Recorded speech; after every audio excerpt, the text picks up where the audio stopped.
Ladies and gentlemen, boys and girls, it is now time for the best real estate podcast online. It is time for Lakeway Area Real Estate Talk Live with Mike and Dave Elkins, presented by Elite Realty Group. Here's the real estate information today we're going to talk about. We're going to talk about, we've talked about this before, contingencies. Yes. Okay? Contingencies are normally a part of a real estate contract, and we've talked about those every which way. But we've never really talked in depth about the most common ones, the ones that you see that on most real estate contracts, these contingencies are more likely to show up than any of the others. Right. Now, before we give these 5 to you today, let us tell you this is not no legal or financial information. This is just us giving you our opinion of things that we see. Right. Should you need legal or financial information, what do they need to do? Pick up your phone and call. Yeah, Dewey, Cheatham, and Hound. Yes, Dewey, Cheatham, and Hound. They will. We'll tell you. They will be able to help you in that. Contact the person that you're trying to get the legal or financial advice from, and they will be able to tell you that. We're just giving you our opinions. But when it goes to contingencies, we're going to talk about probably the 5 most common ones, is what we've titled this as. But a contingency can literally be anything. You can make anything a contingency. I think we said the last time we talked about contingencies was you can make it contingent upon the AC/DC stuff staying in the basement. Yes, that's exactly right. It can be there. But we're going to give you the most 5 common ones that you should be prepared either to, one, ask for this to be a contingency if you're buying, or as a seller, don't be surprised if you don't see these being asked of you as a contingency on the contract that you have. So you ready to go? Got anything else you need to say before we go? Here we go. Here's number 1. No particular order here, all right? The home inspection contingency is going to be the number 1, all right? Yes. It's in the state of Tennessee, it is actually built into the contract, right? Mm-hmm. Into the legal, state, supplied, approved contract. Right. A home inspection is built into the contract. That's not saying it's necessary. No, not always that it has to be done. It can be waived. It can be done away with. It can be said, I don't want it.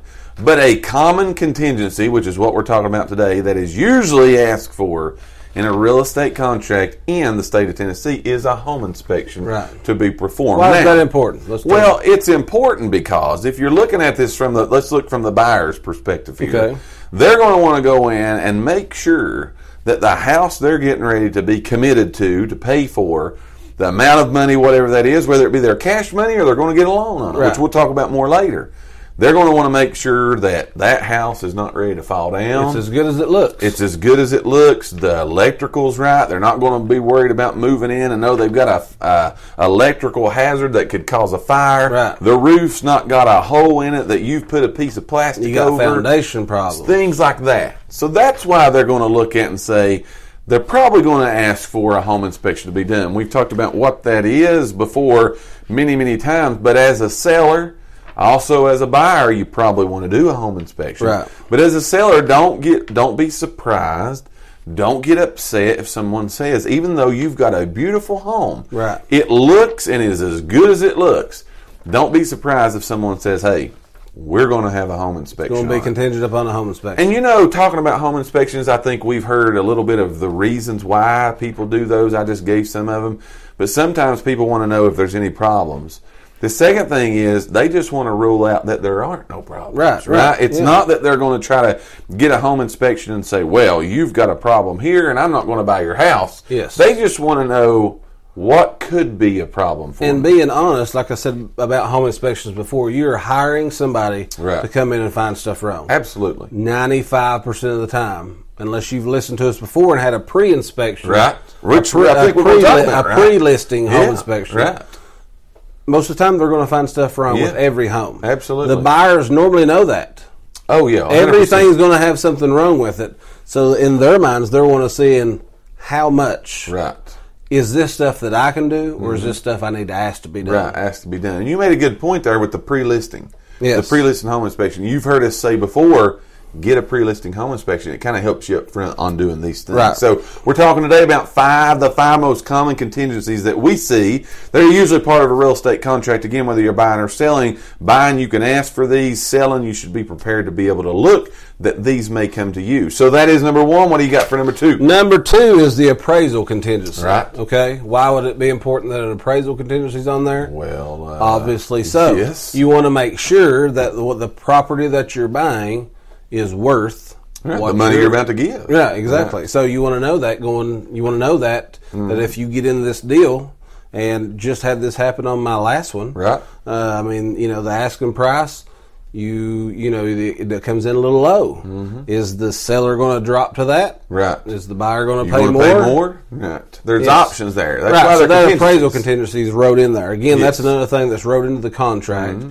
You don't have to add that. It's not nothing special. It's pre-wrote in there. You can waive that. Yes. I wouldn't recommend it. Right. Wouldn't need it. Yeah, I wouldn't. But that is something that's already wrote in there is the appraisal. Right. And then you look at it though, most of the time, there are cash deals. There's, in our market, there's several cash deals.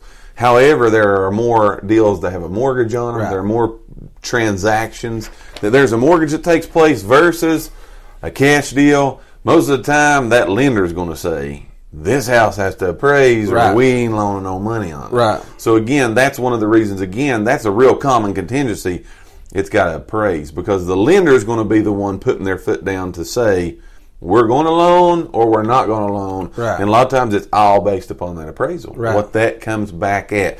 If it does not appraise, there are options though. If it appraises for too much, good for you as the buyers buying that house. I know you got a You've little equity got what we call equity, yes, coming into that house. So anything else about the appraisal? So we got home inspection, we've got appraisal. Here's the third one. And kind of goes along with the appraisal one. The third one is a financing contingency, all right? If you're purchasing a home and you're going to be getting that mortgage, I would want to make sure that if I didn't have the cash to pony up and buy this thing, right, that the person that I'm going to try to get the money from, the lending institution, the mortgage company, whoever, they're actually going to finance me on this deal. Right, absolutely. Now, there's a lot of things that go into that. Appraisal's one of them, right? Your credit, all of those things, the amount of money you may be or may not be paying down, your debt to income ratio, all of those things go into, can I get financing on this home? Right. But a very common contingency, again, is I must be able to get financing on this home. It's another thing that's pre-written into the contract. Yes. Financing contingencies on there. Of course, you can waive that. Right. Now, listen, if you're buying a house, okay, if you're not buying it through us or whatever, then make sure if you're getting a loan, that box is checked. Oh, yeah. You would be surprised if I have a listing. Right. You'd be surprised how many times I get that and that is waived. Right. And so I always say, is this a cash deal? Right. So, because you just waived the financing contingency. Right. As a buyer, you don't want that if you you're don't want to do that, especially if you get financing. Right. You don't want to do that. Yeah. No. So again, and then the reason is, why is this financing contingency on there? Mm-hmm. Being our pre-qualified versus pre-approved. Right. Pre-approved means they've looked at it, right? Right. So pre-qualified, you might have went and got pre-qualified. Right. Quick. Quick. I mean, quick. Yeah. Again, pre-qualified is they're just taking a look and saying, okay, based on what you've told me, then yes, you can do it.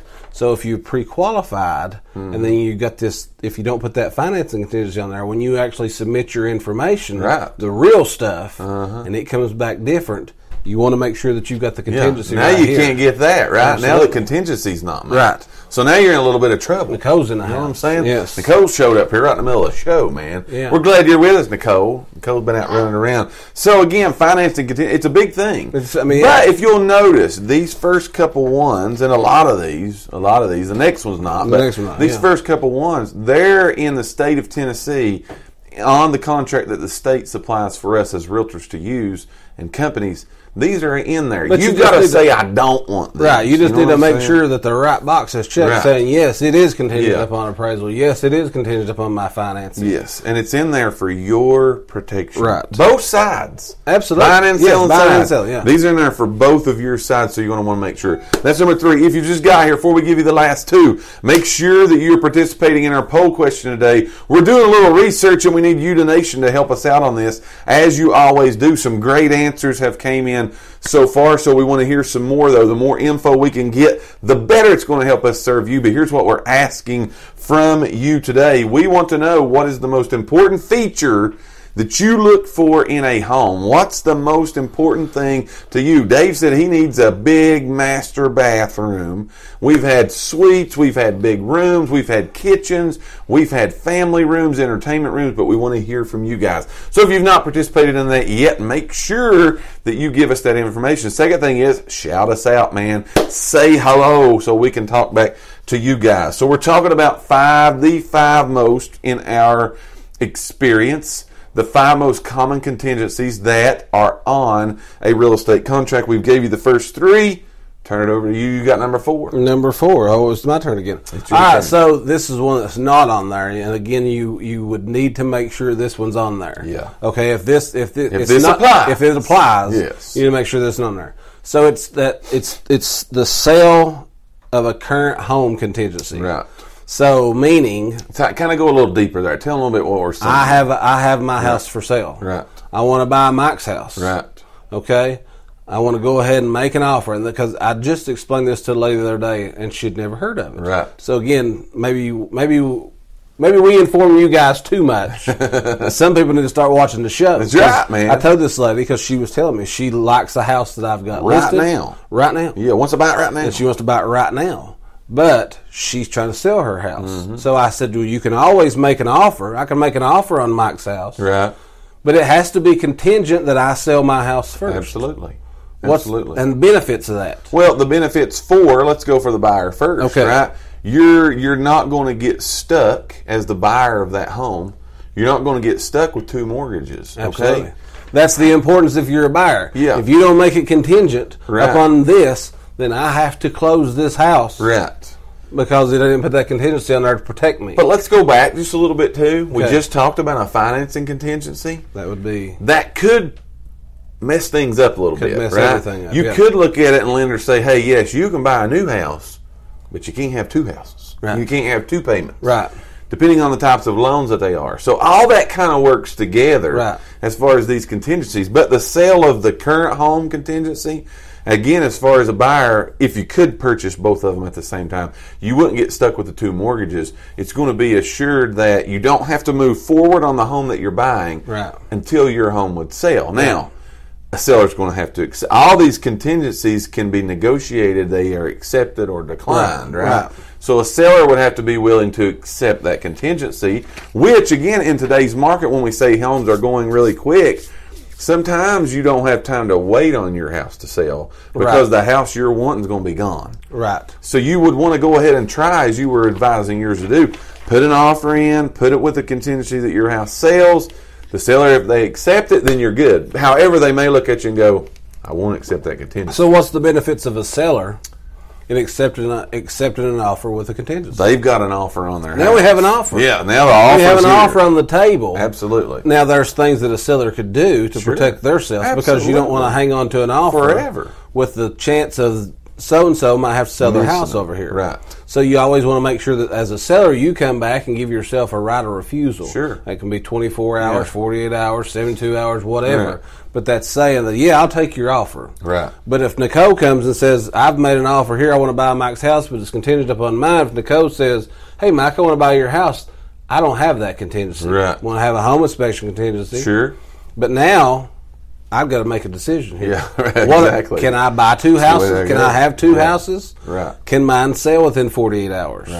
Right. Or whatever that can. Those are things that you just got to look at and weigh out, negotiate, so on and so forth. You got to look at those things. But these are common. You know what I'm saying? That's why we're talking to you about them today. They're common. They're things that we see. So we're trying to get that information out to you because just like what you said, the woman you were talking to didn't even know you could do this. Right. You know what I mean? She didn't know it was an option. Didn't even know it was an option. And it is 100% an option. That's number 4. Here's the last one, and it is a title contingency. What's a title? Kind of like, if we're going to liken it to, like a car. We got to make sure that what you're selling is yours. You can sell it. There's no liens on it. But again, you're transferring clear title over to the new owners of that home. You want to make sure, as the new homeowner, That contingency is there for you because you don't want to purchase anything again that somebody else could actually own, and you're buying it from someone who actually don't even own it. It's not nothing that's common nowadays, but I reckon in years past they've had this problem where people actually, I would say, okay, I'm going to sell Mike's house. Right. Mike don't have a clue that I'm selling his house. But I reckon back in, times back that used to happen. Right. Now, more specifically for our date and time, is that Mike might have inherited this house. Sure. And it might have been that Mike's trying to sell this house, and I'm his brother, and he's not going to tell me about it.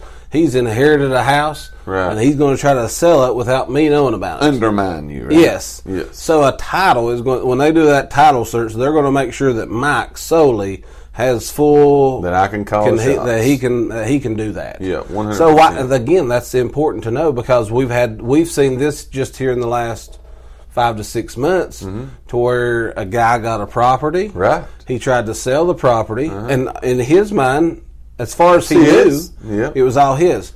He bought it without having a title search done. Right. He bought it just, hey, Mike, just we're good old boys. I'm going to buy this off of you. Right. I bought it. What he didn't realize is what he inherited was a bunch of back child support. Right. Right. So now he can't sell it. Right. Because it's tied to that property. Yeah. Well, he can sell it if he pays it off. Well, you got but there's a lot. There's a lot. Yeah. There's a lot there. So that's very important that title contingency is on there. You want to make sure that what you're buying, you can really own it. Right. And keep in mind, as we've gave you these 5, all of these are negotiable. There are more than just these 5. We're just talking to you today about the 5 most common ones because you do see these more than you see the others. But anything is negotiable as far as that goes. They may or may not accept those contingencies for you to be able to do those things, but that's all hashed out in the offer of the property, right? Yeah, again, in you the can offer. make contingency on anything. These are the common. 100%. We thank each and every one of you for listening to today's podcast. Tune in for future episodes by subscribing to our channel and get the latest and greatest real estate information right here on Lakeway Area Real Estate Talk Live, presented by Elite Realty Group. Until next time, have a great and blessed day.